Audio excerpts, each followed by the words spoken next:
vimos que o Senhor foi tentado com 3 provas.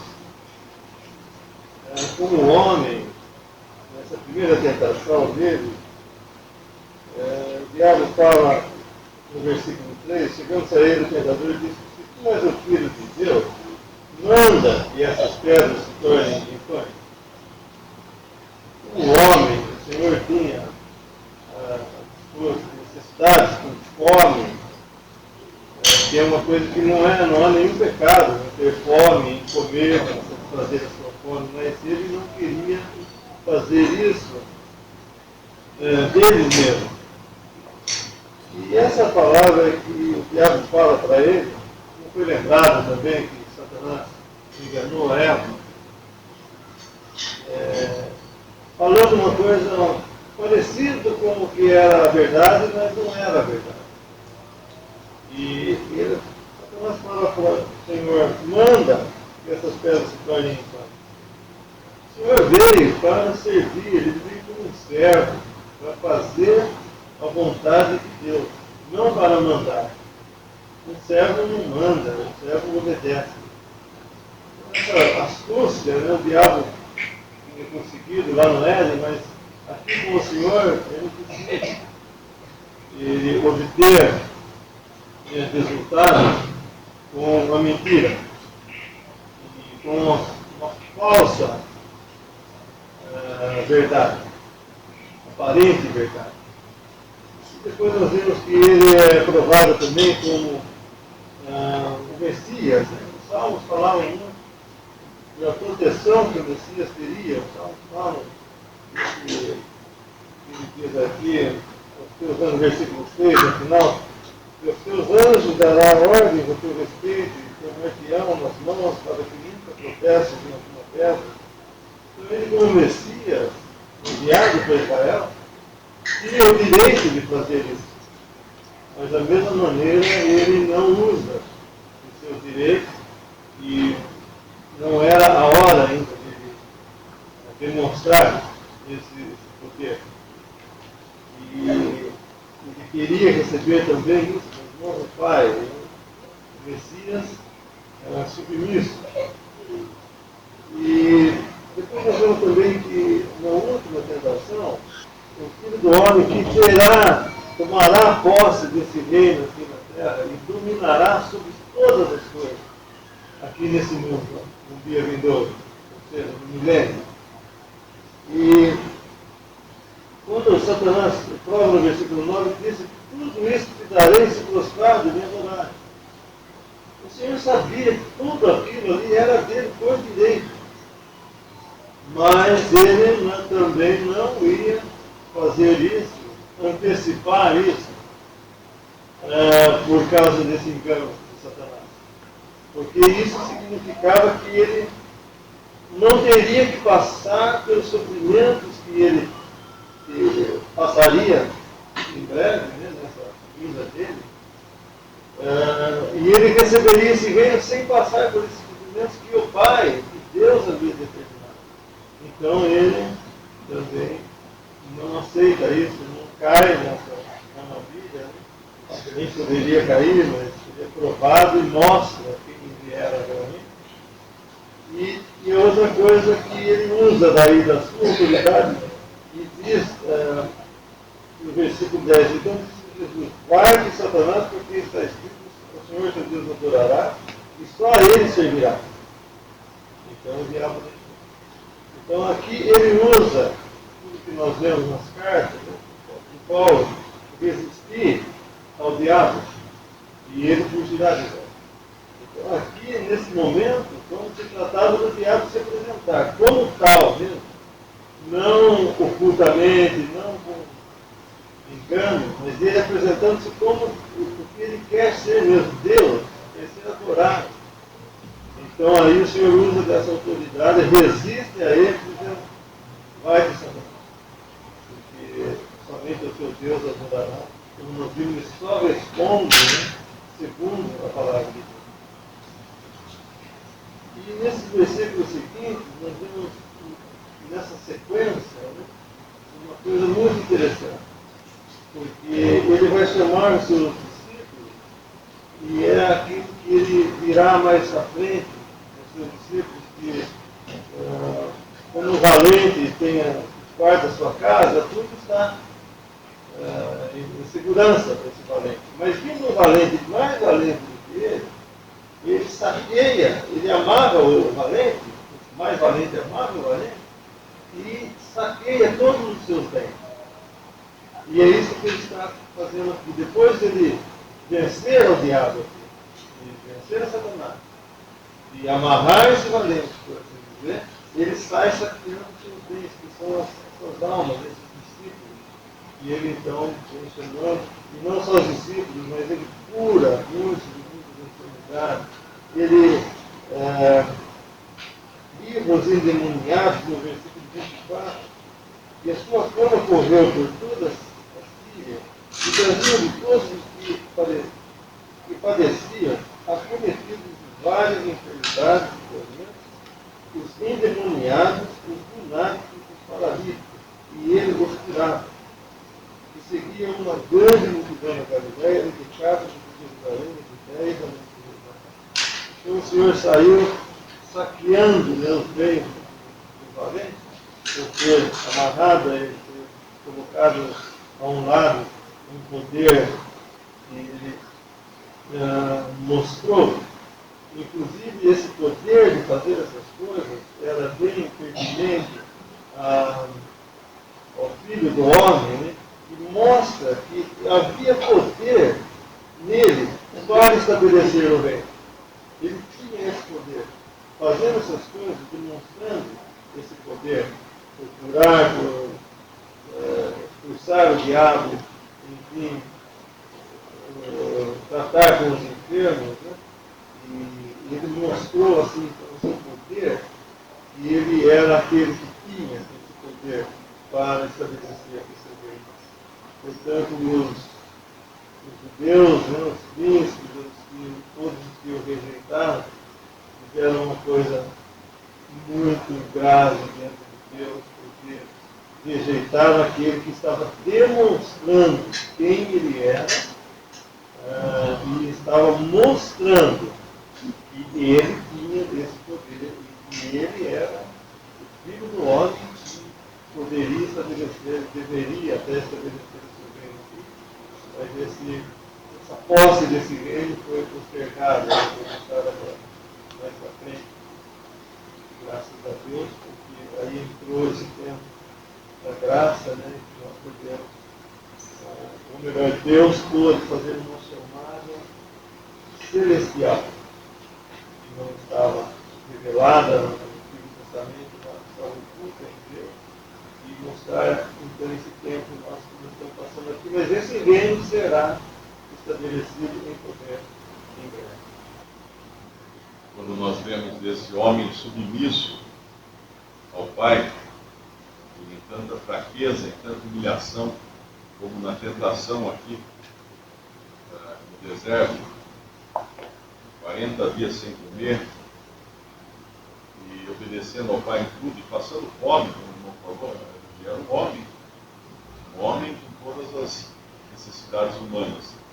E aí, quando nós enxergamos ele na passagem seguinte, com ele curando a todos, pregando, parece que tem uma energia aqui, que ele, quando ele fica sabendo da prisão de João Batista, ele sai então a pregar uma energia que é um contraste muito grande do que nós vimos um pouco antes.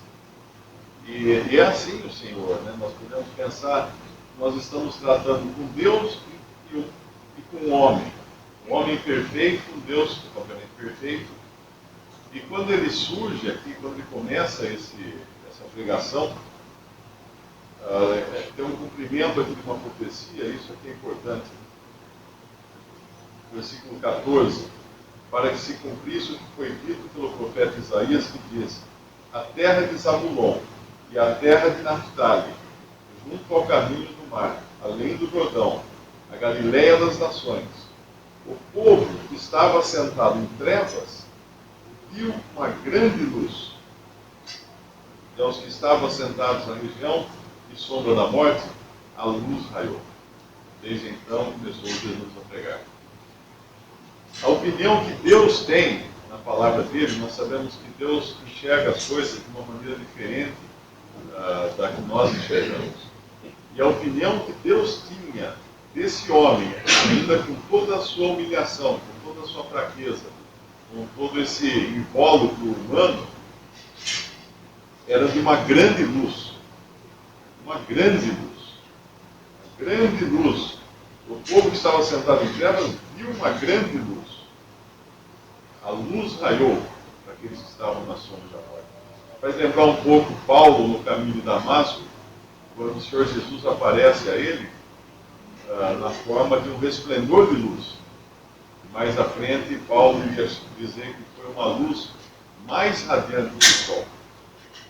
E essa é a mesma percepção que Deus tem do seu filho.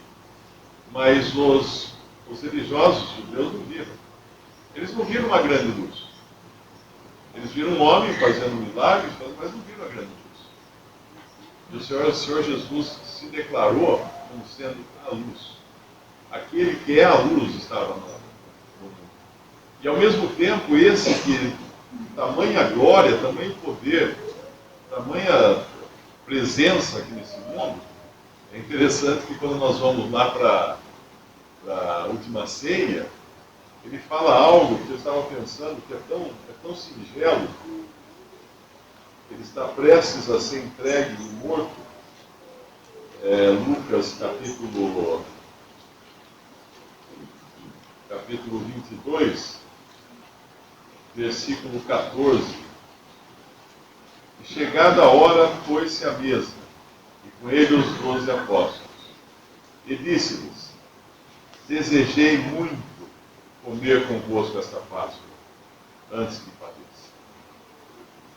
Nós podemos pensar o Senhor, esse Senhor de toda a glória, esse Criador do universo, esse que podia, se ele quisesse, transformar pedras em pães, esse que podia multiplicar os pães, esse que podia curar todos, sem exceção, aqueles que se apresentavam diante dele.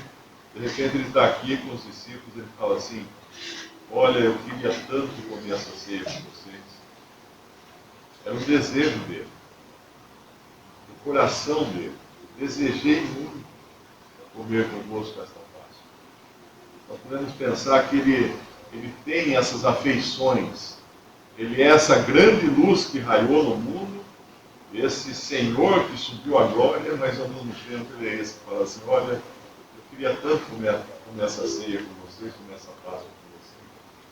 E que precioso é nós sabermos isso. Porque ninguém voltava vazio dele.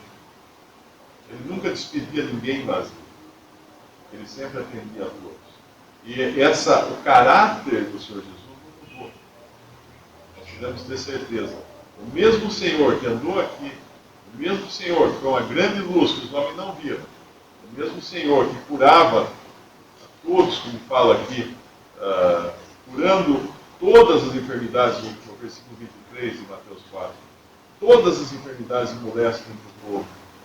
Esse mesmo Senhor fala assim: eu estava com tanta vontade de comer essa Páscoa com vocês, antes que padeça. Ele era humano, um ser humano e um ser divino. E que precioso nós podemos conhecer essa pessoa tão bendita. Esse capítulo 2, quando nos fala que ele deixou a forma dele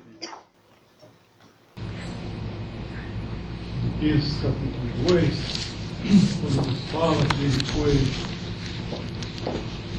deixou a forma dele de Deus,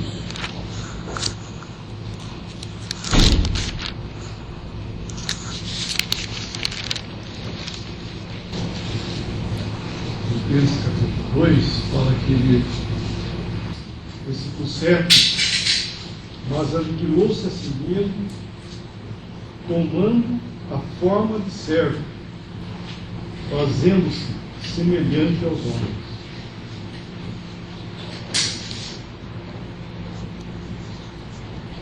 Então o Senhor, por ter deixado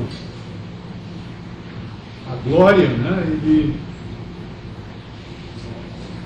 ele veio aqui, e por ter nascido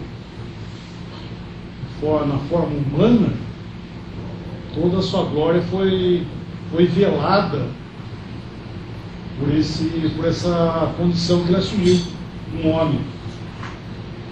Então, os que o viam, viam um homem.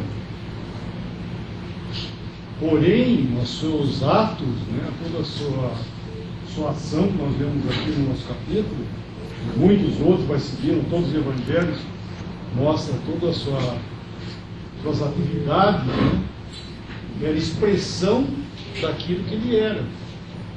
Então, a cura, o amor, a compaixão, tudo que fazia, até a ressurreição de mortos, para tornarem somente a vida outra vez e morrer outra vez. E eles, o que é isso? Era a manifestação daquilo que ele era. O versículo lá de João 1, o Evangelho de João 1, quando fala dele como Deus, versículo ali de João 1, versículo 14.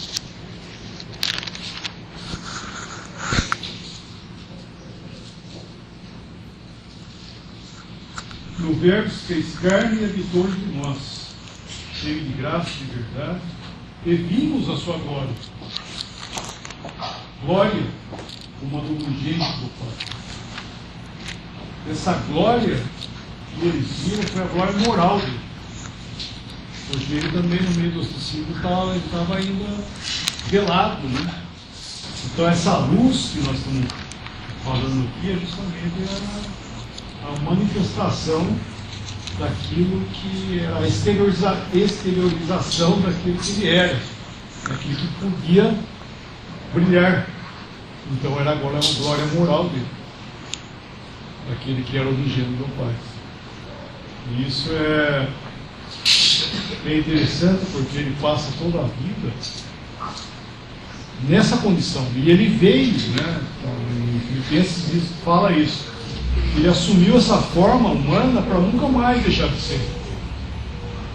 Dessa forma ele caminhou aqui, foi para a cruz, deu a sua vida ali, foi para a sepultura e é ressuscitado dentre os mortos por Deus, aquele mesmo homem, nessa mesma condição humana.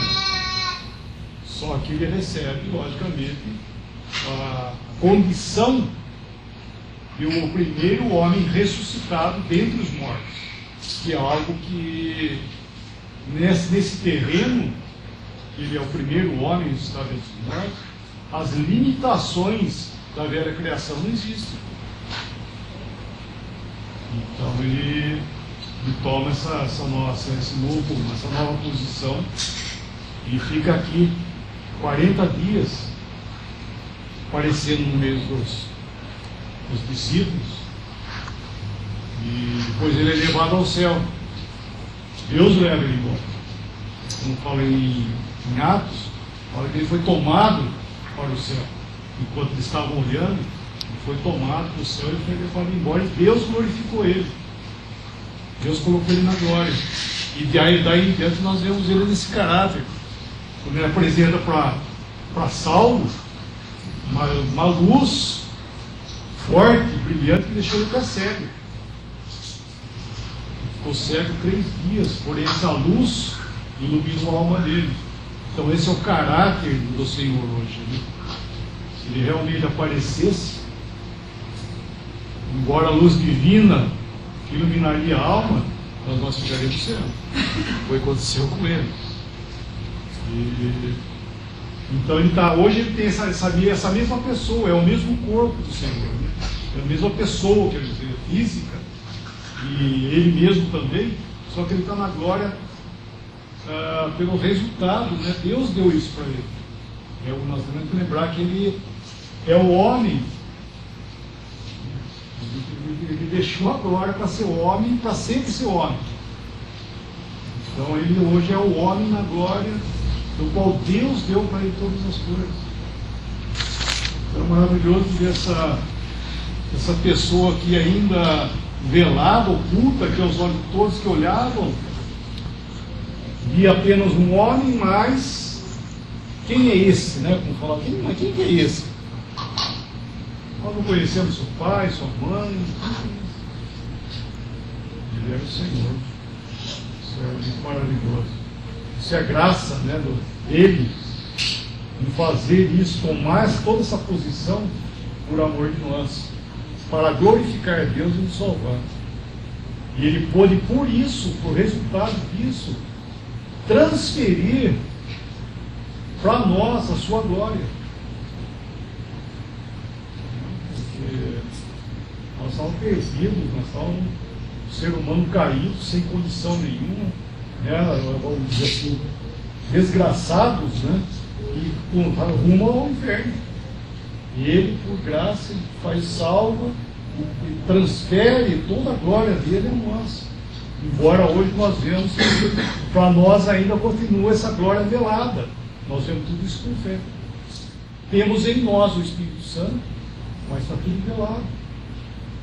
Então o gozo nosso hoje é a expressão em nossos corações, a convicção disso, que nós vemos e nós levantamos nossos olhos e nós vemos Cristo.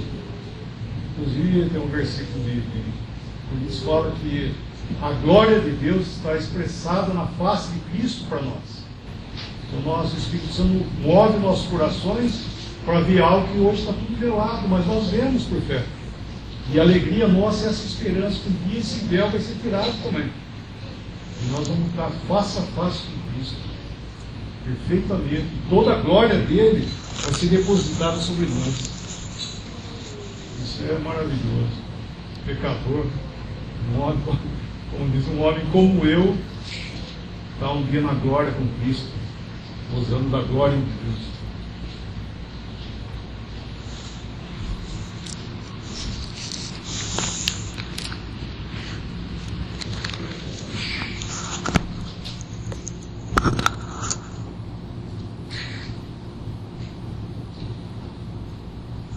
Tem duas coisas, versículos 18 ao 22. Um é o chamado de Pedro para fazer dele pescador de homens. Então isso está bem relacionado, logicamente, hoje, transferindo para hoje, né? Não diretamente o ministério de Pedro, mas o caráter seria a salvação, o evangelho anunciado, né? Lançar a rede e puxar. Então, ser um pescador de homens, esse é o caráter do evangelho, né? Agora, com Tiago e João, nós vamos ter outro tipo. Eles estavam consertando as redes. As redes que Pedro usava para lançar e puxar os peixes, e ela sofria os seus rasgos, seus arrebentos. E ele e João iam lá e consertavam as redes, consertavam os estragos que eram feitos pelo trabalho. Isso aqui é ministério. Então nós vamos entender que ambos são importantes, né? O ministério do evangelismo e o ministério de edificação e restauração. Eles acompanham os dois, eles andam juntos, né? Essas coisas. É muito importante, né? O evangelismo é algo muito importante, mas também o ministério é muito importante, porque ele é um ministério de restauração. Ele conserta as quebras, né? É importante a reunião de assembleia, de leitura, do ministério, porque nós somos exortados, edificados, consolados por esse caráter de ministério. versículo 23, vemos que corria Jesus toda a Galileia, ensinando nas suas sinagogas e pregando o Evangelho do reino, curando todas as enfermidades e moléstias de seu povo. E frequentemente nós vemos a cristandade hoje professa confundindo as coisas, colocando ênfase nas curas e tratando doenças e moléstias e tudo mais. Nós temos que entender a obra, Jesus fala, a obra que meu Pai mandou fazer, não eram as obras de curar enfermos, curar mortos. Isso ele fazia com compaixão do seu povo. E como manifestação do poder, como eu estava falando, do poder que ele tinha de curar. Fazer um morto levantar dentro do órgão, fazer um surdo ouvir de novo, um cego ver, cego de nascença ver. Mas não era esse o propósito dele para estar aqui na terra, ou melhor dizendo, essas curas de enfermidades, essas coisas, não eram a salvação do homem que ele veio ganhar. A obra que ele veio fazer, morrer na cruz. A obra de Cristo aqui na terra veio acompanhada de sinais, mas era a obra de morrer como substituto do homem para livrá-lo da pior doença que tinha essa raça, que é o pecado. Mas ele curou. Ele esteve aqui, curou, isso não quer os sinais, e ele até, em João, ele fala que obras maiores do que aquilo que ele estava fazendo, ainda poderiam fazer os seus discípulos quando o Espírito Santo vier sobre a terra. Mas o mais importante hoje para nós não é colocar ênfase no que nós vamos fazer reuniões de curas aqui, quem estiver doente vem aqui, vem orar junto, pôr as mãos e curar, como se hoje o Senhor estivesse pregando o Evangelho do Reino. E não é. Hoje é o Evangelho da graça de Deus. Isso ele fazia aqui, pregando o Evangelho do Reino, ensinando nas sinagogas e curando os enfermos e os prometidos de enfermidades, tormentos, endemoniados. E esse sofrimento que o Senhor Jesus teve, andando no meio dessa sua criatura, eu estava pensando aqui, imaginando se eu tivesse uma família, 10 filhos, e por alguma razão, alguma doença pegasse, passasse para todos os meus filhos, ou eu visitando eles no hospital, vendo eles padecendo daquelas dores, daqueles tormentos, meu pai, como eu me sentiria? Eu ia querer curar todos eles. Eu vejo o Senhor Jesus andando aqui na terra, no meio da sua criação, ele que era o criador de todos os homens ali na sua volta, se compadecendo deles nas suas dores, curando, mas não para mostrar quem ele era e que ele tinha poder, mas com pura compaixão. Porém, esses sofrimentos que ele teve em vida não tinham caráter de redenção. Somente na cruz, quando ele pregado na cruz, 3 horas de trevas que ele teve que passar, ali ele sofreu pelo pecado, pelos nossos pecados. O sofrimento vicariante, assim, do Senhor Jesus, foi naquelas 3 horas de trevas. Em vida, ele não teve um sofrimento, porque ele não teve uma mente de sangue. Mas aquela obra na cruz é fundamental. E é bom nós distinguirmos essas coisas. Para nós não pensarmos que a obra de Cristo, do evangelista hoje aqui, é ficar curando doente. É pregar o Evangelho da graça, a graça de Deus que alcança o homem no seu mais perdido estado, no seu pior estado, morto em seu delito de pecado. A graça de Deus vem e entra e joga luz sobre esse homem, porque esse pecador, porque é muito mais do que apenas curar, ou por exemplo a ressurreição de Lázaro, que é uma coisa que chama muita atenção, né? Ele chama pelo nome, Lázaro sai. Mas isso foi temporário, porque Lázaro morreu de novo.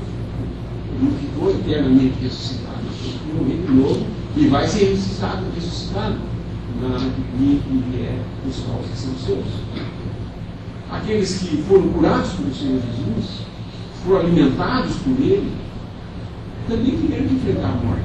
Então, essas obras que Ele manifestou tinham o propósito de mostrar com sinais que Ele era o Filho de Deus na terra. Não paixão de fazer isso, porém não era salvação da alma, era apenas cura de enfermidades. A salvação das nossas almas foi conseguida na cruz, quando Ele finalmente entregou o Espírito, seu lado sofrido, sangue e água. Aí sim, foi. Nem sequer, nem sequer as gotas de sangue infligidas pelo Senhor pela coroa de espinhos que puseram, esse sangue poderia ser o sangue de redenção, porque ele estava vivo. Ou sequer aquelas gotas de suor, de sangue, né? Sabe, não tem nada a ver com redenção. Os sofrimentos, ele prevendo o que ia passar. É importante nós fazermos essa distinção desses sofrimentos, porque a redenção hoje nós temos um nome nos céus, nós não olhamos para ele para sermos curados de nossas enfermidades.